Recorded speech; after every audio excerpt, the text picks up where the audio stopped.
D'abord, sur ce qu'il se passe en ce moment dans des villes moyennes de France. On entendait hier sur BFM TV le maire de Mâcon. Mâcon, où ce week-end encore, de nombreux locaux, mais également véhicules ont été brûlés dans une forme d'intimidation, c'est ce qu'il raconte, de la part des narcotrafiquants, du trafic qui s'est emparé d'une partie de la ville. La maire de Besançon parle, elle, d'une prise de contrôle de certains quartiers par une véritable mafia, c'est le mot qu'elle utilise.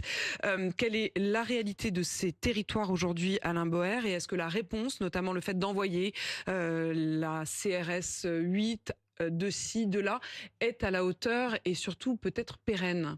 Alors d'abord, c'est pire et ça fait longtemps, mais c'est bien qu'enfin on ouvre les yeux. Même de grands journaux qui étaient connus pour le négationnisme par rapport aux questions criminelles. Vous exagérez, c'est pas vrai. Pas du tout. D'abord, les gens le découvrent, et pas seulement dans les villes moyennes, dans les villes petites. L'expansion aujourd'hui du trafic, du narcotrafic, des narcomicides, tous ces mots nouveaux qui visent à dire que grosso modo l'intégration entre l'expansion du trafic, à la fois en termes de production, de distribution et l'étendue massive de la consommation, notamment de cocaïne en France.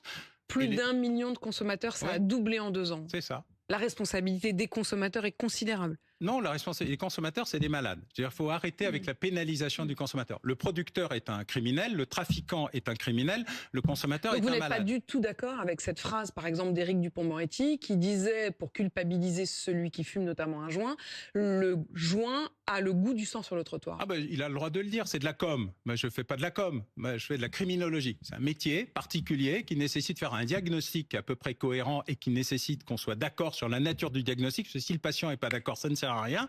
Ensuite, on établit un pronostic, qu'est-ce qu'on peut faire? Et ensuite, des options thérapeutiques. On peut se mettre sur la gueule sur les options thérapeutiques, c'est normal. Mais quand on a zéro diagnostic, voilà. Et ça, c'est que de la com, c'est de la com vide de sens. Voilà, on punit les producteurs, si on peut. On produit de plus en plus en France, sur le territoire national. On produit sur le territoire national, sûr, ça vient pas uniquement, notamment d'Amérique du Sud. Du cannabis et surtout des drogues de synthèse. Nous avons retrouvé des laboratoires comme au temps de la French Connection. Donc on a un problème de production.